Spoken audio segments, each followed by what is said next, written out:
looks like a good heater. I said to one person this morning, I said, maybe we should call this meeting off. They said, you're not getting off the hook that easy. Mr. Paul, I'm going to move this in a little closer to you. Oh, wonderful. Maybe fix it so the other folks can have it. If it gets uncomfortable, you just signal me, okay? Looks. Well, we'll do the best we can, and of course on weekends it's impossible to get anything fixed. There's just no one will work. So we have to wait till we get back from Las Vegas before we can get this thing fixed. We have a very interesting subject this morning, and those of you who are acquainted with the tarot cards will remember number 9, the Hermit. With a very heavy cloak, he is protecting the light in a little lantern. And this has become a symbol that has been used down through the ages to represent the transmission of the light of truth. At the end of the first chapter in the 1640 edition of Advancement and Proficiency of Learning, Lord Bacon mentions the lamp of tradition, and he calls this lamp the method, which is to be transmitted from generation to generation for the preservation of mankind. Now, all these symbols and interesting sidelines remind us of Lord Bacon's personal philosophy of life. He had the attitude, which is proper, I think, to most philosophical thinkers, that the final proof of the pudding is always in the eating, and that no matter how many theories and how many attitudes and ideas are promulgated, the problem is, do they work? Are they accomplishing the purpose for which they were intended? If they are not, then something is essentially wrong. Bacon occasionally fell into a debate with Aristotle, but he used him on some occasions when needs were in that direction, because he believed definitely that there were 3 ways of achieving what we might call the state of wisdom, namely through tradition, through observation, and through experimentation. These were the 3 methods, or the 3 parts of the great method of the lamp that must be carried on from generation to generation. There is no way of establishing a truth in its original and basic nature except by an estimation of its consequences. That is true which always results in good. That is doubtful which often results in that which is not good. Any process or formula that ends in frustration is not true, even though it may have the authority of ages. So Bacon took the attitude that you had to use experimentation to verify observation, and that both observation and experimentation were largely involved with the analysis of tradition. We have brought down to us from the past many different systems of thought, many philosophies, arts and sciences, systems of different kinds. We have created a variety of convictions of our own, things we believe, things we think are true. We do the same with personal affairs of living. We do the things that we believe we should do or we want to do. Now, there is a great division between what we should do and what we want to do. And to tell which is which, finally, it has to be through experimentation. The whole life of the individual is a series of experiments, a series of adventures, we can say, by which a certain conviction is estimated through its consequences. And this is what Bacon was most concerned with. The abstract aspects of things are interesting, but not necessary. That which is necessary is that the individual shall discern the difference between truth and error, that he shall have the courage to live what he knows to be true, and this courage is largely strengthened by certainty, where the individual, rationalizing his own conduct, is convinced that he is working from a basic principle that is correct, has greater strength of character, greater resolution, and greater result than those who are simply trying to find out and have no solid foundation in thoughtfulness. Buddha had much the same idea on this matter, because to him also the primary purpose was that the human being should fulfill the destiny for which he was intended, that mankind must, in course of ages, come to live according to truth, according to law, according to what was called the doctrine of the sapienza, or the doctrine of wisdom. So we have here the very interesting problem of the carrying on of the lamp, which is passed from one generation to another. This lamp is knowledge. It is also the tremendous strength and power of tradition. We have all inherited many wonderful things from the past. And these different things give us all kinds of ideas if we use them correctly. We do not perpetuate the past simply because it is past. We do not venerate everything that has gone before. We may have to discard many aspects of knowledge which we have clung to. But in all cases, the past provides the experimentations, the observations, and the reflections upon which we must build.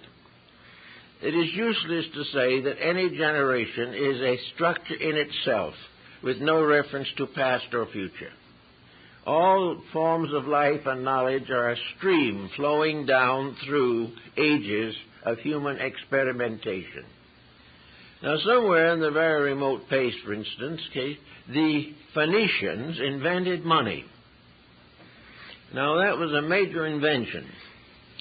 Up to that time, people had to carry the products and barter them. If you wanted a cow, you had to take the cow home and give something in exchange for it, maybe a couple of sheep. Well, this was really rather tedious, especially as the interests of life broadened.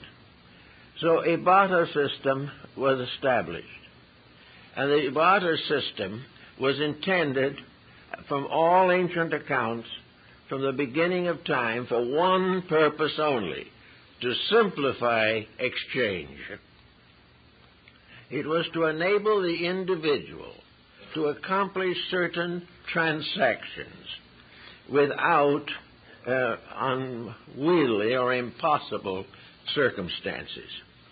There was never a time in the beginning of the matter when the creation of currency was intended to be the basis of profit in itself.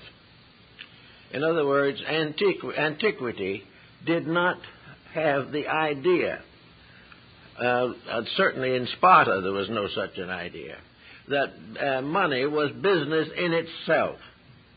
It was a medium of exchange.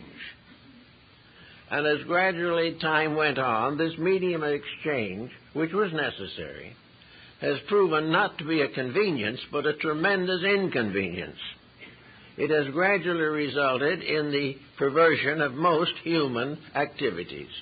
Until today, we are hopelessly enslaved in what is called the profit system. This was not the intention, but a convenience has become a monster. Now, if going down through the ages, we became aware of this. By the 20th century, the present century, we would have done something about it. We would have corrected the mistake because we would have seen the tragedy all the way down through history, all the way down through human experience, and spread out before us in contemporary affairs. But we do nothing about it. Here is a lesson to be learned, and great reluctance on the part of humanity to learn the lesson. We want to keep the problem as it is, The only thing we want to do is to take the unpleasantness out of it. We want to be able to have what we want without causing consequences that are tragic. But Bacon's point of view on this would be very definite. If you'll find, through the conservative estimates of all peoples, that a certain procedure is dangerous, then you correct it. If you do not correct it, you are not wise, nor strong enough, nor righteous enough to do anything about it. So all kinds of things come along: language, art, music, literature, philosophy, statesmanship, medicine, in which we have received into this generation a great traditional wealth, a wealth by which we should be able to solve most human problems at the present time. But somewhere along the line, something happened in which this descent of knowledge has become more perilous than ignorance. In fact, it has become a highly specialized ignorance that could be fatal to the survival of the human race. Now, this is where we have to take a consideration of the lamp of wisdom. In other words, we have to rescue from this dilemma that we have put ourselves into through the consideration of the endowments of the past, the values of the past, and the experiences through which we have gone for thousands of years. Failure to do this becomes defeat, and defeat in our time is perilous.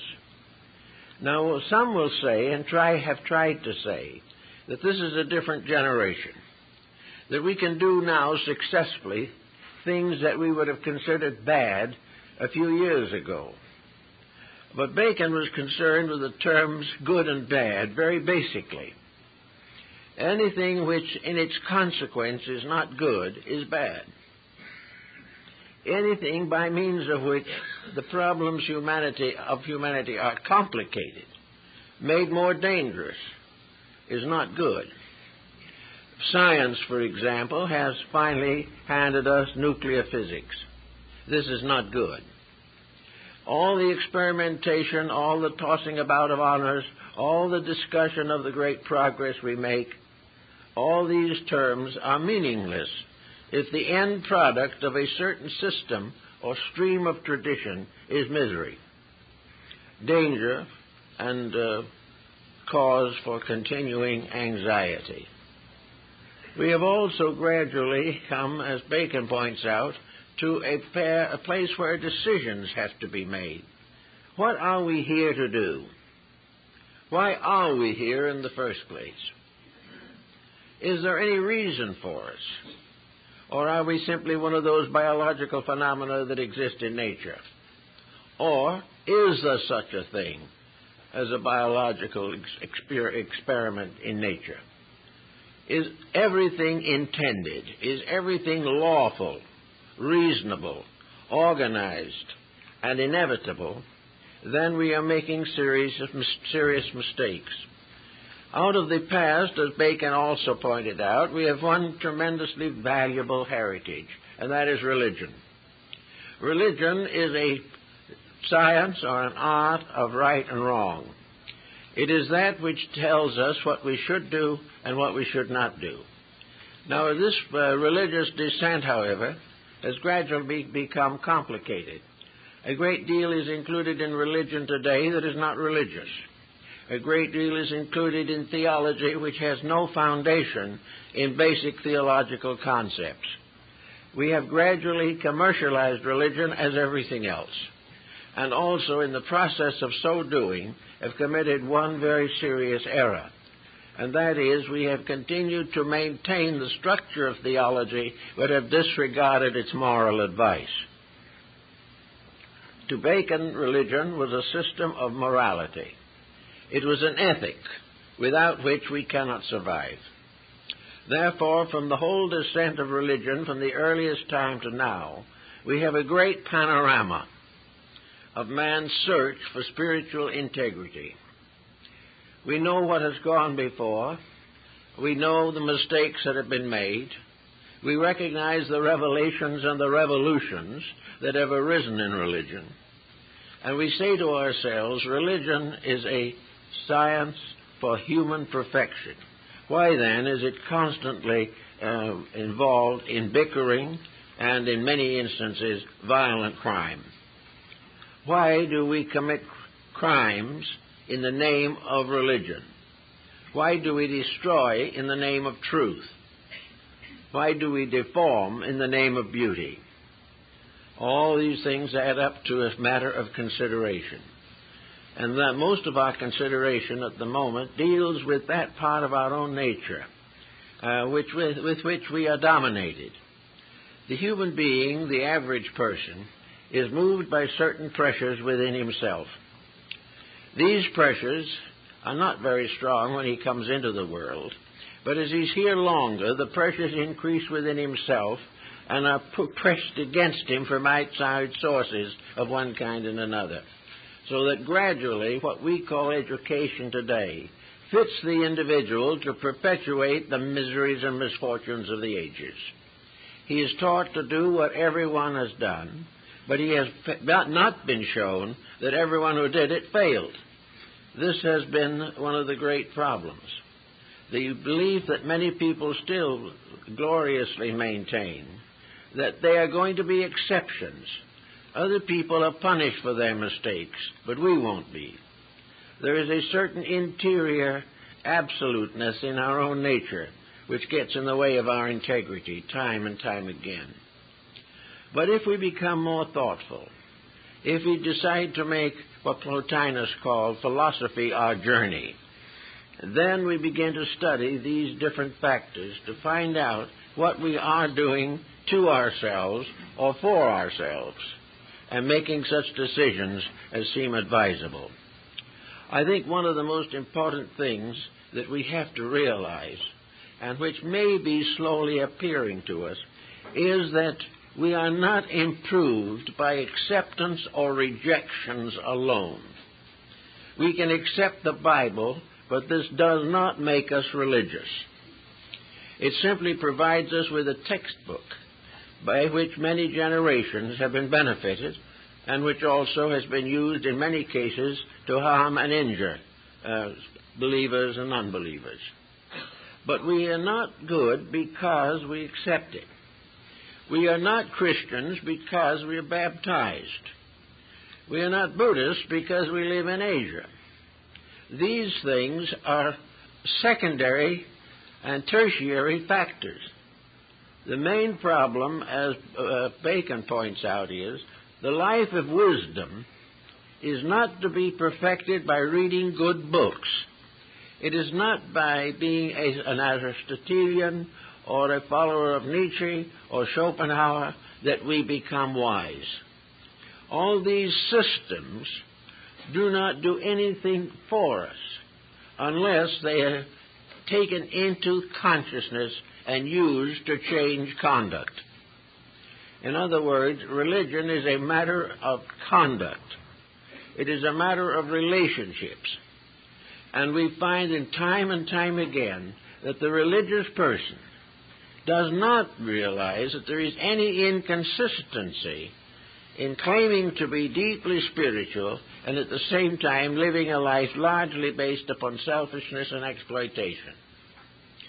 We believe in Christianity, but we lose our tempers. We do not love our neighbors.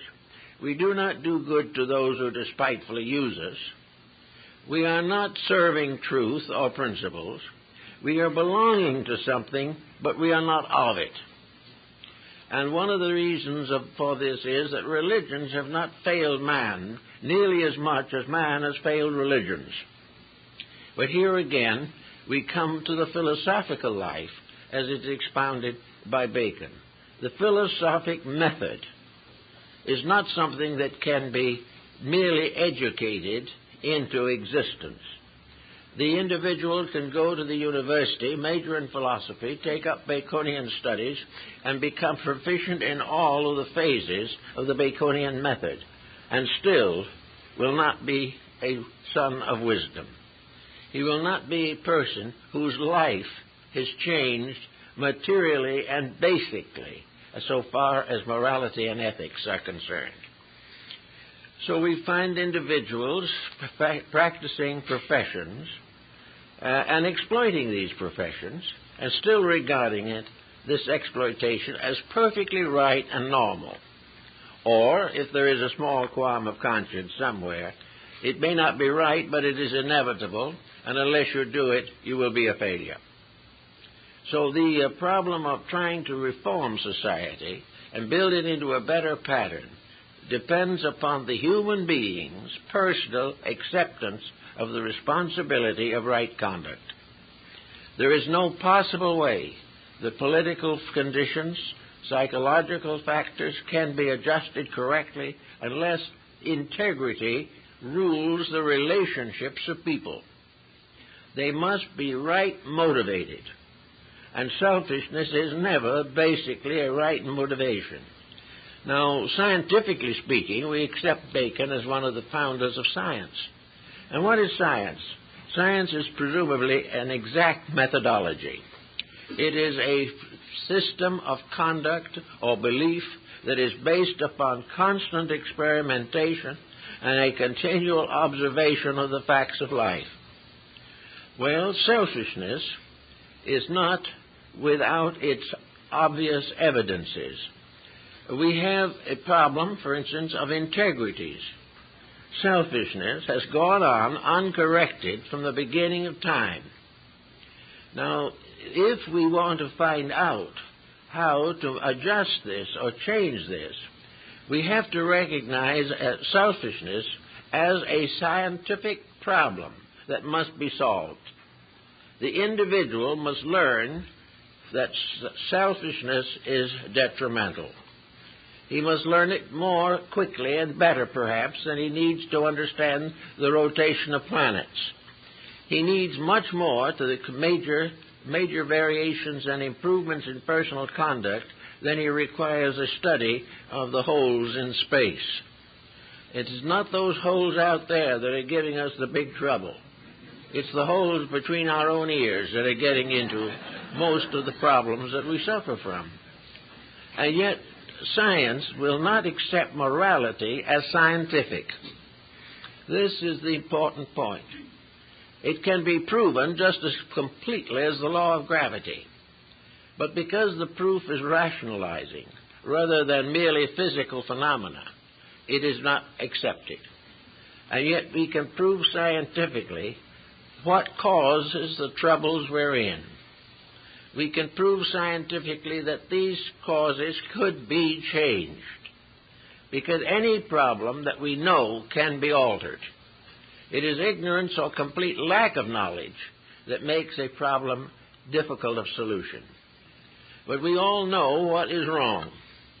We've known it for a long time. And as long as we endure it, the system of education, the systems of science, all of the moral influences that we have, all the great examples of the past, are inadequate if they do not change the personal conduct of the person alive today. He must in some way find the answer for himself. Now, we have many beautiful books, many great philosophies, many great thoughts to go by.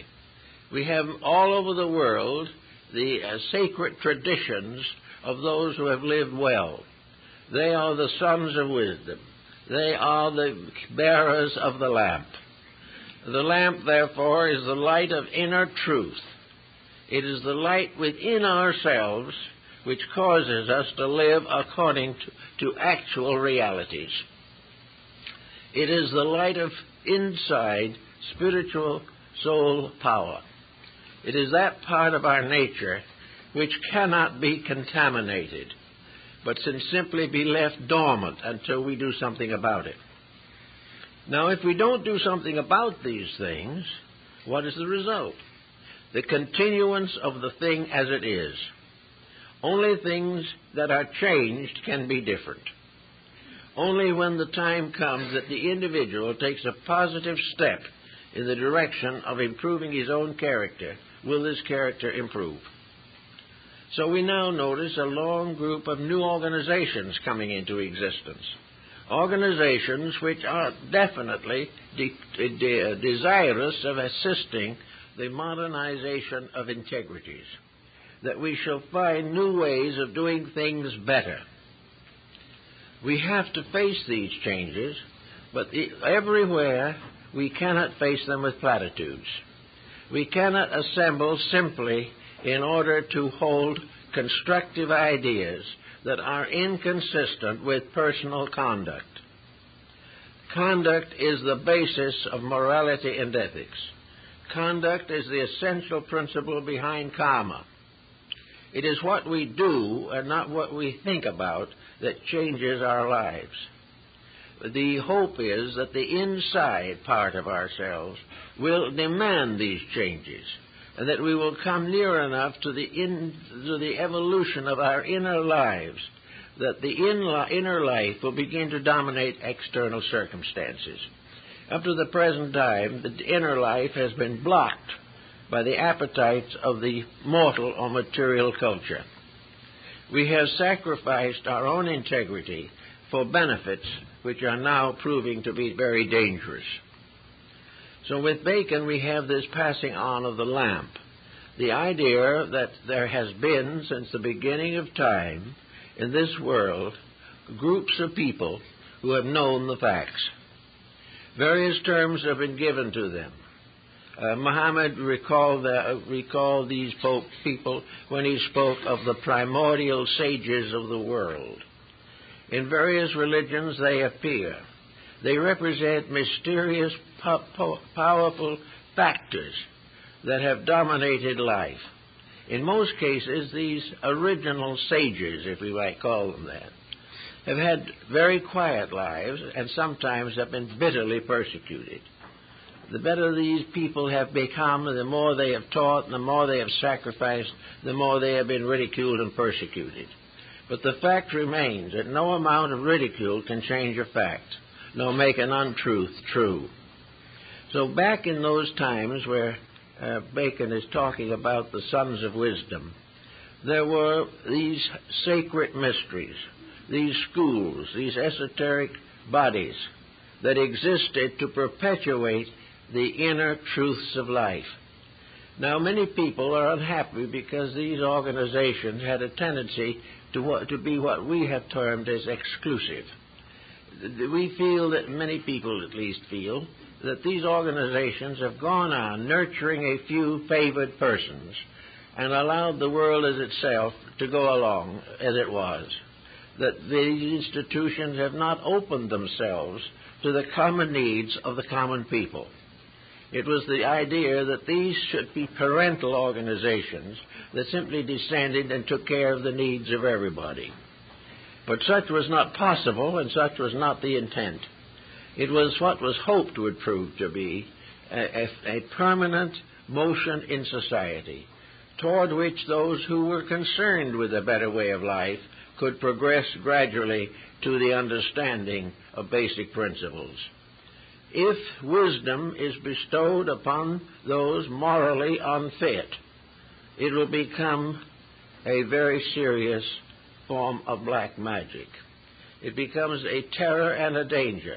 The more skillful we become, the more dangerous we become, unless we control skill with wisdom, love, and truth. No skill is safe unless the person possessing it is morally integrated.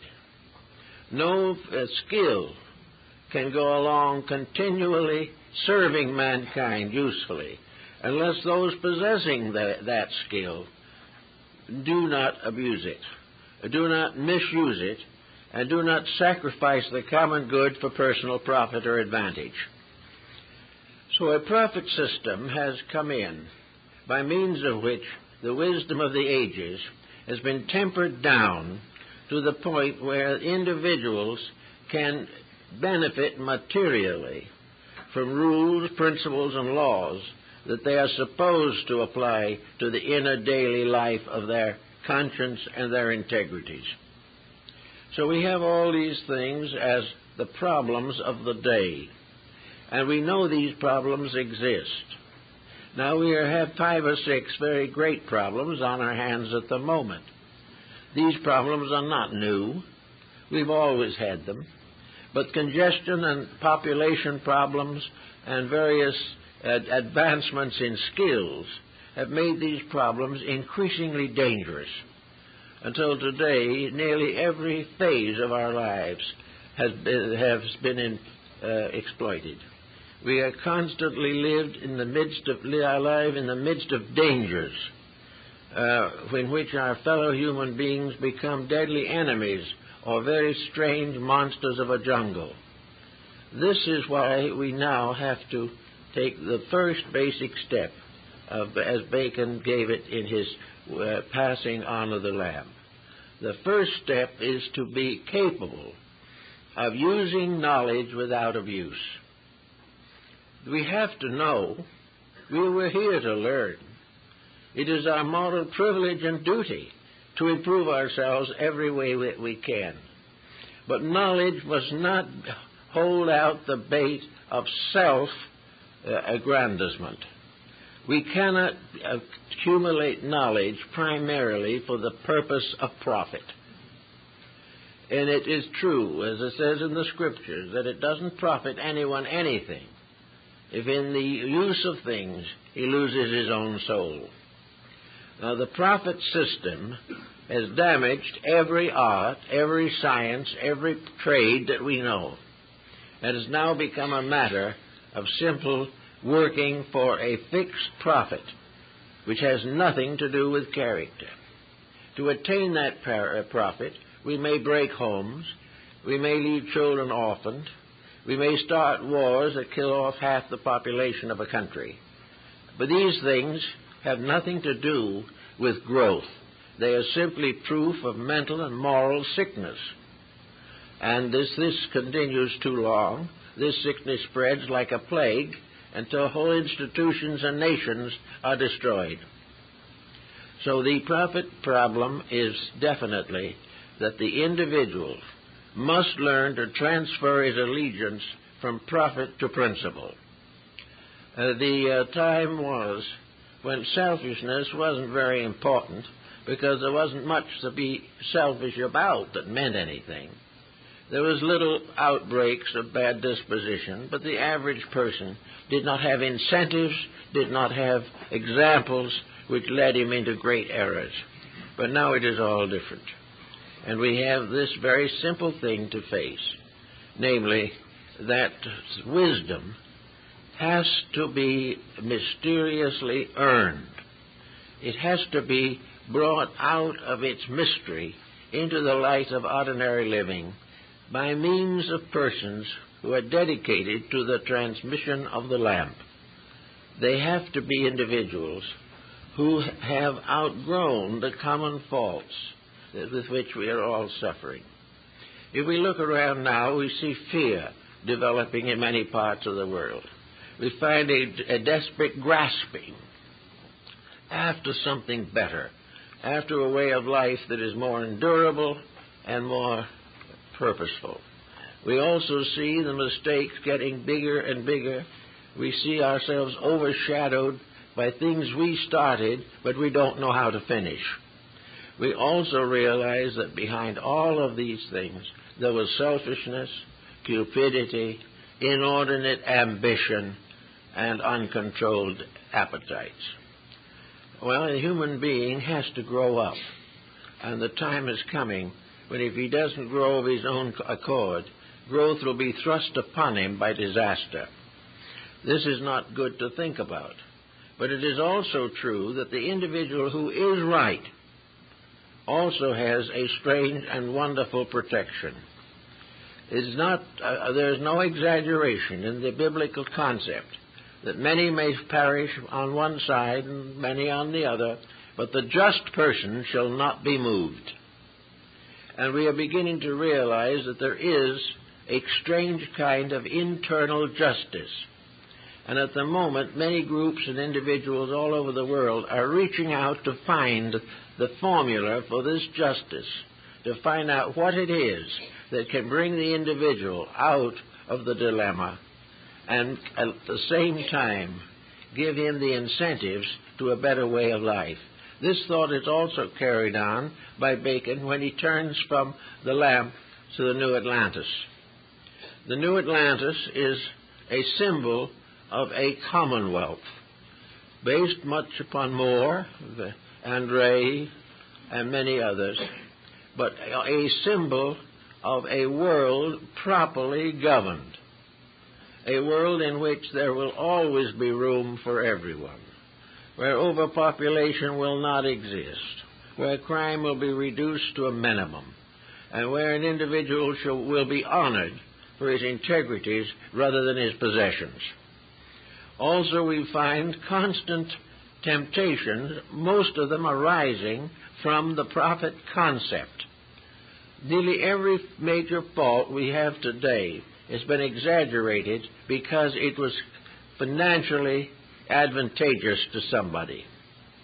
And gradually, finances have taken over.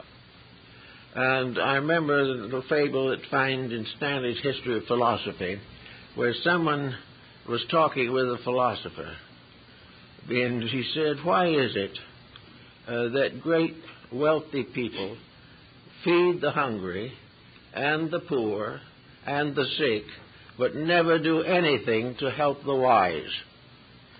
And Plato replied, it's very simple. They are all afraid they may be sick and hungry someday themselves, but they are not afraid that they will be wise. And this is more or less the problem that we have. Today we have everything necessary except the proper motives and the proper incentives. We have a religion that teaches the brotherhood of human beings and very little brotherhood. We have a religion that teaches us to love God and serve our fellow man. In both cases, the practice is inadequate. So gradually, we are being forced by time and by nature to discover that the things that we are trying to do will not work and are not worth the price. We must learn that we are saving the wrong things, that we are not doing that which is going to permanently improve ourselves or anyone else. We are simply signing our own death warrants. This gradually comes into focus. Now, the difficulty is not so terrible.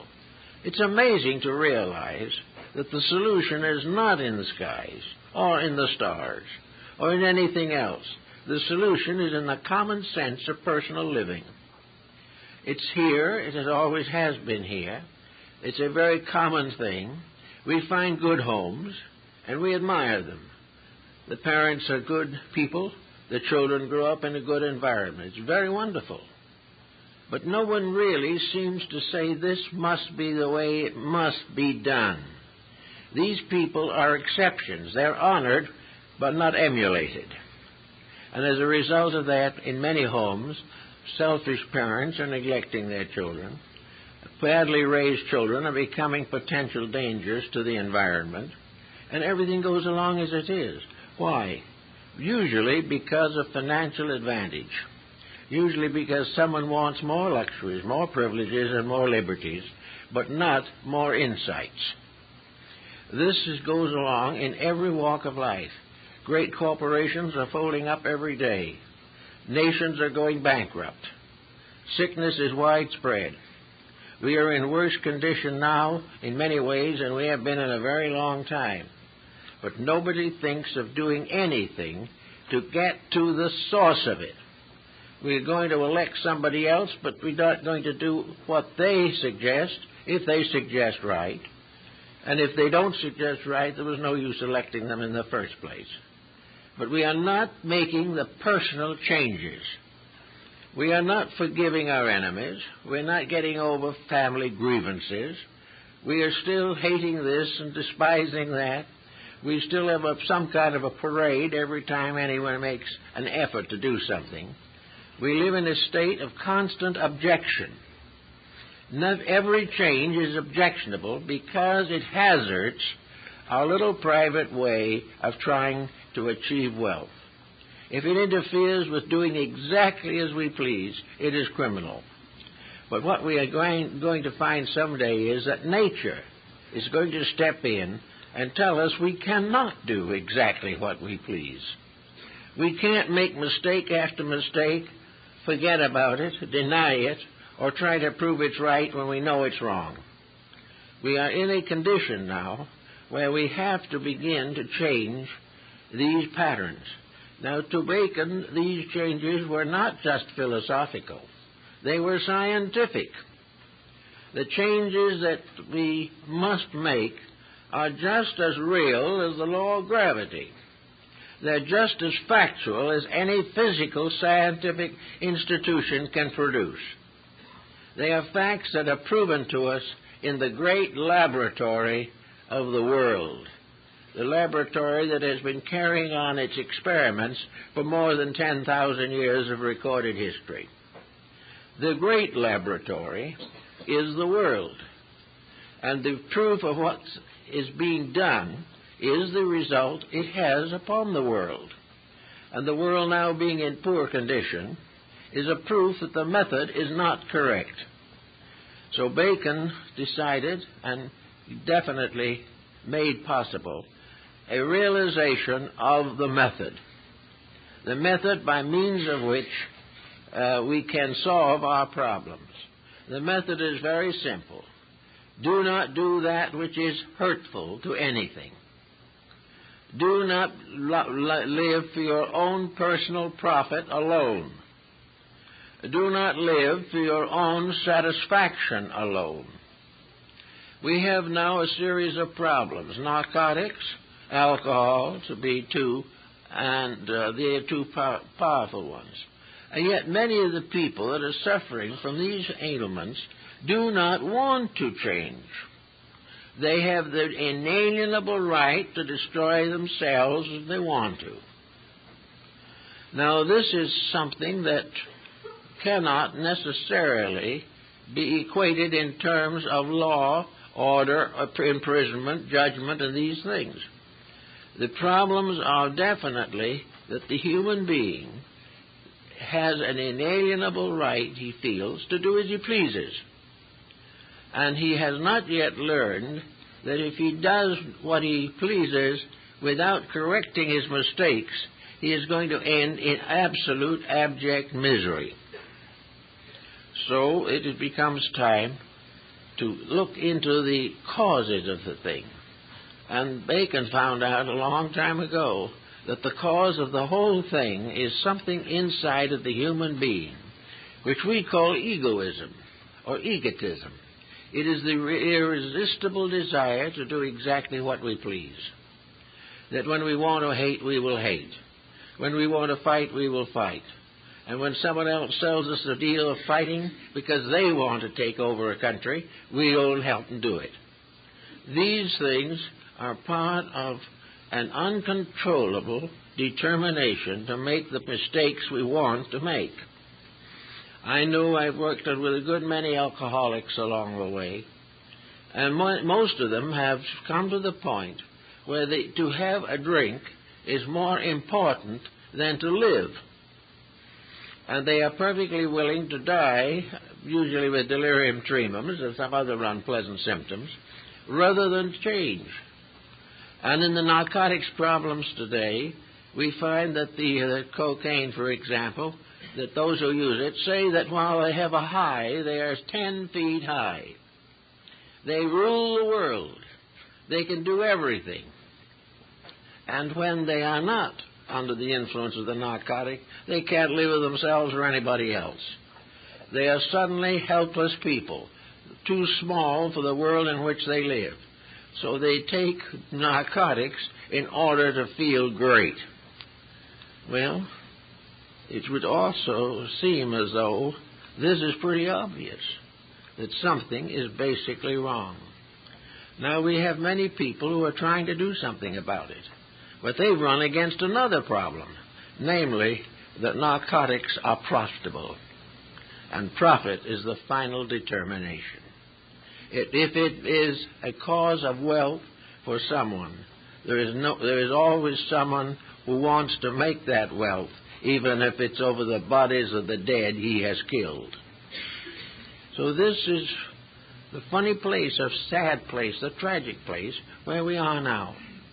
Yet in the presence of this, we have more assets than any time in the history of the world. We have tremendous potentials. There's hardly anything that needs doing that we can't do. The only difficulty is we just don't want to interfere with the smug little way we have to live. The individual is afraid of losing its job. If the present condition goes along as it is now, everyone will lose their job. Nature is trying to tell us something. Nature is a very patient parent.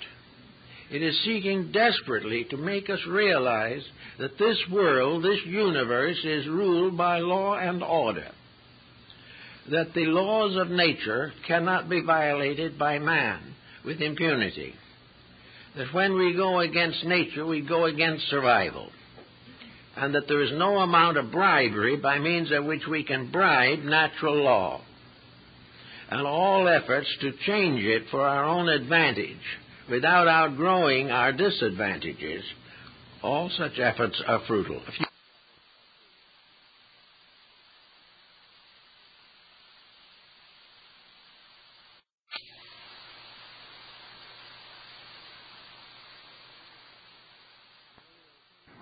Now we are coming to a point with nearly, probably now a little over 5 billion people here. 5 billion people, for the most part, frightened, confused, and in the midst of turmoil, war, plague, pestilence. Our little friend who took care of the African pygmies for a long time, a fine man, told me that the bubonic plague has broken out in Africa. Now, it probably won't go far, that's true. We have methods of curbing it. But here in the 20th century, we are seeing the ills arise that we fought desperately against in the 10th century. And we have not caused changes that add up to solution. We keep right on making the same mistake we made before.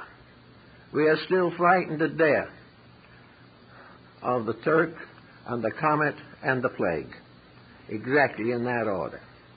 Now we're afraid of the planets, stars that explode somewhere in the far vistas of space. We're afraid of everything because some way we realize we have built no security into ourselves or our world. So we have to do something, but we can just do most of the things we're doing now, and if we try hard and we work sincerely and we wish all well that we can, and we get together and try to make better laws and better rules, all these things are helpful. There's no question about it. But each individual who belongs to that type of hope must work on himself. He must not assume that any political system is going to make a good person bad or a bad person good. The individual has his virtues, his integrities, his values in himself from the moment he is born. In fact, he has brought them with him from previous embodiments. He is no longer unequipped. He has the resources. He has exactly what is necessary to him. And he also has the power to control himself if he wants to. The excesses of the day are habit-forming. We are doing the things that we think are the most comfortable because we like to assume that if we keep on going, we will finally achieve the peace and the security we want to receive. But the whole problem is very, very shaky. We must realize that the great struggle for wealth that began long ago is still with us. Croesus was the ancient king who was supposed to have been the richest man who ever lived. And a philosopher, who probably didn't have much more than the coat he was wearing, was talking with this king one day, and Croesus pointed out to him all the wealth of gold and jewels and precious things in his treasuries. And the philosopher looked at him for a moment and said, "Yes, you have all these things, but a man with better iron can take them all away from you." And this is what we've been doing, trying to get better iron, trying to fight these things this way, trying to take over somebody else's wealth or try to hold on to our own. The problem of material gain is frustrated by something that we cannot beat, and that is that we're not permanent residents here at this time. In a few years, what we have is going to be separated from us. Now, this does not mean that we shouldn't have what we need and a reasonable amount of security, but it means that the fantasy of great conglomerates of power, with individuals sacrificing love, friendship, honor, and everything for something that they must in a very short time leave as a heritage to someone else, who perhaps will do no better with it than they did. The whole idea that the material world is permanent, that we can build empires, all this is a delusion which has arisen as the result of a kind of spiritual ignorance that mankind has suffered from always. This idea that here is where we should do bigger and better things. We should do better things, but not necessarily bigger ones.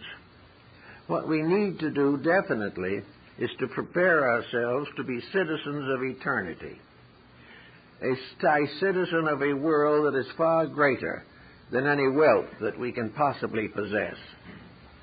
Actually, our wealth is very transitory. Our power is very ephemeral.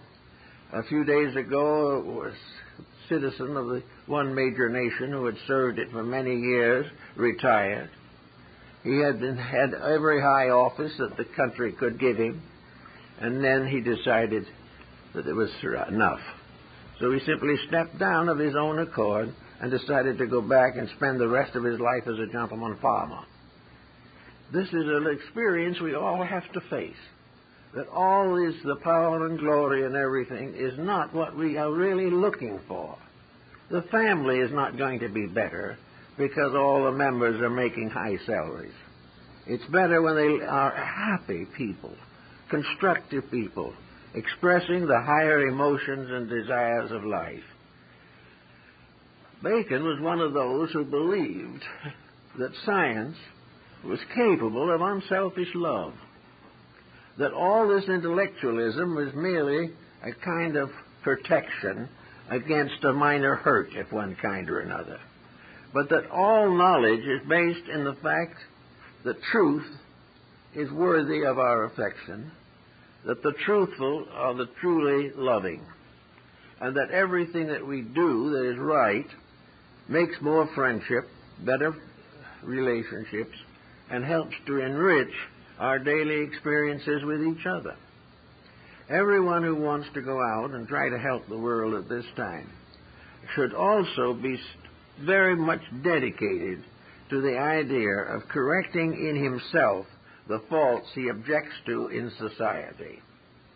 If he thinks too many people are selfish, then he had best look himself over carefully to make sure that he isn't, because in many cases he will find that he has more selfishness than he realizes. But of course he kind of gets over it himself. He has a kind of selfishness that has a beautiful quality about it, whereas other people's selfishness is not nearly so beautiful. So selfishness is justifiable in the person who thinks he is doing well, but it is not.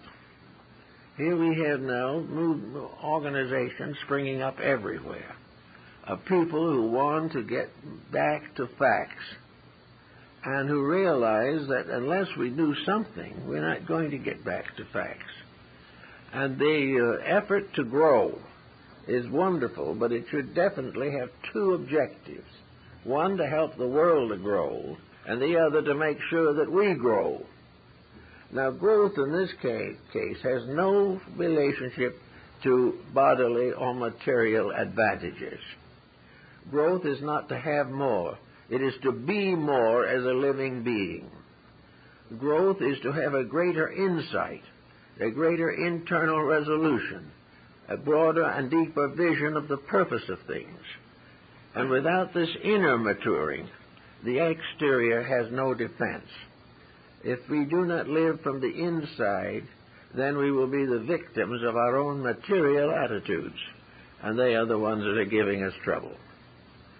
So I think we should realize that whenever we join movements, whenever we unite our efforts in some religious dedication, that the moment we dedicate our lives to any improvement, we must start improving ourselves. That we must be worthy of greater insight, that we must be worthy of a source within ourselves of insights and integrities. Now, as we change ourselves, a miracle occurs, a miracle that cannot come from books or conversations, the miracle of our own value sense changing, a miracle that by means of which we begin to have a positive instruction from inside of ourselves, that we transfer leadership to the internal life. And this means we give it to the eternal part of our own beings. We turn the leadership of our daily conduct over to our ideals and our integrities, rather than trying to adjust these ideals to the temporal excesses of those around us.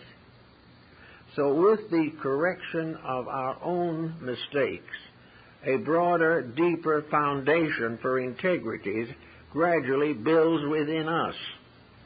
It does not become so necessary for us to depend upon outside things. It becomes more and more possible for the individual to have the light of his lantern inside of himself. In the ninth card of the tarot deck, the hermit carries the lantern under the folds of his robe. And the lantern is not an open light. It is not a candle. It is a lantern, because the light must be protected. If the light is not protected, the winds of change and circumstances can blow it out. And it is very important, therefore, that the light of truth within ourselves be protected against those factors by means of which it could be extinguished. One of the philosophers of old made the very nice statement that was really quite an important point. He said, there is not enough darkness in the entire universe to put out the light of a single candle. And what we need is that this single candle be in ourselves. And we protect it by building it as a lantern. We protect it with our minds, our emotions, and our bodies. These are all instruments for protection of integrities. They are all means of defending value against this changing atmosphere of storm and conflict. We know definitely that there are winds, there are moods, there are all kinds of things that attack the light if it is an open candle. But if it is protected, then through the protection it is given support and integrity. On the other hand, sometimes the glass of the lantern gets badly obscured. Dust and dirt assemble on the outside of the lantern, and this prevents the light from shining out. If, therefore, the body and the personal habits of the individual compromise the light of the lantern, they can cause this lantern to lose its radiance or be reduced. The light will still be there, but it will not shine as it should. And this, again, is a part of a symbolism that we find in many ancient systems. A very, very famous old Dutch emblem writer, Father Katz, Jacob Katz, in the 17th century, wrote a marvelous book of emblems, pictures of a mysterious spiritual nature. And emblems are intended to lure the inner life out from its depths by showing it pictures of itself on the outside. Kind of cute idea, too. But really, the point is, one of Katz's emblems is an old man holding a lantern. And he is passing the lantern across an open grave to a young man on the other side, the passing on of the lamp. That is the name that he gave his symbol. And that was the name that Bacon gave his concept. And the old man is now believed to be a figure of an ancient and wise person, Dr. John Dee, who was counselor of Queen Elizabeth I. He was a very wise man. He knew Bacon. And also he was part of those who were to carry on the lamp. Now, in those days, to carry on the light was a matter of great discretion. And all of Bacon's works are very carefully and discreetly presented, so as not to destroy their value or endanger the survival of those who tried to live by them. The carrying on of the lamp, therefore, was done in secret. It was not necessary to parade your virtues, because actually to parade your virtues is a form of egotism, and that is not permissible. The point is that the improvement of the individual does not necessarily endanger his social position. The improvement of the person is not something that is going to cause him to be strange or weird or difficult. The only thing that gets that type of a reputation is when he talks too much and says the wrong things. Then he can make all kinds of enemies or be regarded as lacking in mental security. But the individual who grows quietly, becomes a little better person every day, does not really need to be persecuted or need to fear it. He will not be persecuted because in most cases when he starts to do nice things, he'll make new friends. People will like him better. And those who do not agree with him will never have the chance to disagree with him. He will live his life from within himself with a dedication, as though he was before the altar of his God and dedicating his life to the service of the truths which he holds sacred. Now, it may be that his truth as he holds it sacred may not be absolute at the time he makes his dedication. He may dedicate himself to truths he believes in, which someday will not prove to be true.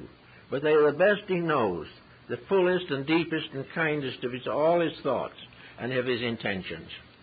So if he is not correct, and he is honorable and dedicated, these things will correct themselves. Plato was a philosopher for most of his 80 years, and he was a great scholar. But in the last years of his life, he said there is only one advantage in philosophy, and that is that it builds a foundation under faith. Faith has to be supported in some way. Philosophy supports it from the outside, and internal growth supports it from the inside. And these two supports will protect it against all the problems of life. Actually, the thing we seek is a very simple thing. It is largely summed up in the term peace. What we want is true peace, not a peace which is an arbitration between battles, but a peace that is a full expression of our acceptance of life and our appreciation of all the good things that exist and a quiet determination to grow every day. Peace is therefore tranquility in relationship to the parts of ourselves. Peace is something that we attain inwardly and which smooths the outer surfaces of things and makes them pleasant and kindly, and does not, in hardly in any case that you can imagine, complicate life. It simplifies it. And it simplifies it because this peace is not something you try to pass on to someone else. All you can do is help them to find it in themselves in their own way. But having found it, you set an example which will lure many others into an effort at self-improvement. So peace is the end of all of it, and peace is reunion of man with the divine source of himself. Peace is the final establishment of absolute harmony between the individual and the eternal source of his own existence. Peace must come, and we must all make peace with God. And we make peace with God by simply obeying the rules and recognizing that the divine parenthood of things is vested in powers beyond and above all our material and physical addictions. We must therefore try to find that peace which simply comes so easily. Just all you have to do is forgive an enemy a little bit, and you already feel a lot better. It isn't some great big thing. It's to get rid of the negative, nagging mistakes with which we burden our existence. We get rid of the excitement of change. We get tired of condemning things. We gradually work around to living a better life. We live a life in which kindness is our religion. Kindness in serving, kindness in giving, kindness in accepting. We all have to work together for one purpose, to find out what was intended for man and do it. We all live in a universe of absolute laws. There are no peculiarities, no vicarious atonements, no excuses in nature. But there is no hardness there. There is no cruelty. There is no determination or viciousness about natural law. It is simply the simple, normal thing. It is something that little bugs and bees seem to get along with better than human beings. It is something that is inevitable, but the inevitable for man is not the same as the inevitable for the bugs and the bees. We have a destiny for which our own composite, very complicated organism has prepared us. We have been spending ages in putting this body together. We have done a great deal of study and growth in the mere process of suffering, dying, and being born again, in the means of understanding this composite constitution of ourselves. We know we have received a living instrument that is the most remarkable and wonderful thing that we can experience or know or see or work with. We take ourselves for granted. We do not realize the tremendous potential that has brought us to where we are now, which has made us the most extraordinary creatures that we know anywhere in our experience or study of life. We have a great background, but we need to put it together. We need to make the foreground bear witness to the real background, not to the wars and the panics and the plagues, but to the constant growth of powers within ourselves, the power to think, the power to love, the power to share, the power to believe, and the power to search through the mysterious substances of life to final union with God as the ultimate of all man's searching. And we are assured that the divine plan prepares us for this, that it is the intent, but that salvation, like every other good thing, has to be earned. And the earning of salvation is far more important than the earning of a few dollars on the stock exchange. The problem is the individual is now looking everywhere for new ways of trying to solve problems. And he must not forget that he must get over his own grievances. There must be no more prejudices. There must be no more antagonisms. There must be no more criticisms. And where problems are not right, it is not for us to stand and condemn them, but to do everything we possibly can to right them. Always, ever working constructively. And every constructive action is a contribution to the solution of the human need. We need to find also another thing that somehow gets away and has made a lot of the trouble we're in. And that is, we've got to get away from selfishness. Selfishness doesn't seem like a very big problem. Everybody's a little bit selfish, they tell me. It isn't that makes it so important. It is that selfishness permits us to exploit each other. Selfishness that permits even the parent to neglect the child. It permits the individual to neglect the normal duties of life. It enables him to go through life only thinking of his own advantages. Selfishness is probably the most common and the most simple of our own weaknesses, our own failings. Yet selfishness or self-centeredness becomes the basis of tyrannies that extend to war after war, generation after generation. Selfishness is something that is in every family. There's always something there. Selfishness is the competition in families. It is the competition in society. Self-interest has destroyed most of the world. And the development of a lack of self-interest in which it goes to sleep in the common interest of the common good. When this happens, we will all be a great deal further along. So as we read new books that come out about how to solve some of these problems and how to work with them, we do recognize and revere and appreciate all the good things people do and try to do. And we applaud much those who have decided to try to lead others to a better way of life, that they are working to build a better brotherhood of man, finding ways to overcome war, overcome crime, take care of narcotics and juvenile delinquency, take care of poverty and race prejudice. All these things are under consideration, and rightly so. But with all these different things that we're trying to do, and in which we are uniting our efforts in so many gentle and kindly ways, let us never forget to work on ourselves, to make sure that any cause that we sponsor as desirable has already been made right in our own lives. That if we want more parents to take care of their children, let us be sure that we take care of ours.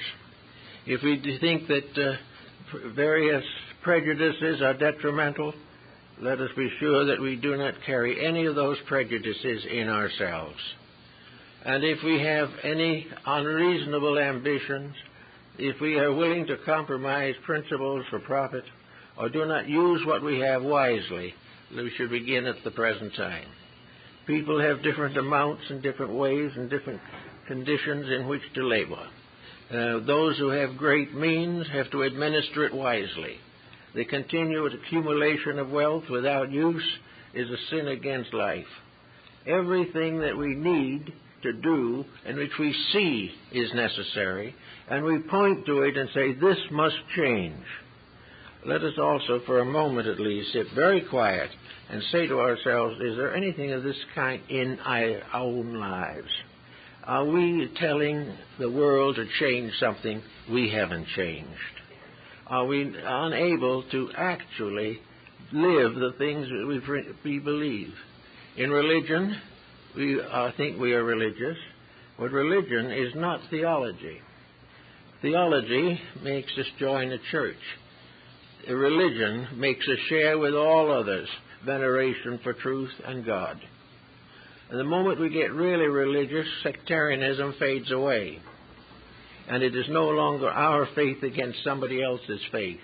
It's God's truth for us all. And everywhere we gradually outgrow these stumbling blocks, these mistakes. And when we do this, something rather nice happens. The inside of our lives quietens down. We don't waste any more energy because of the fact that peace helps to keep us healthy. Discord helps to tear us down.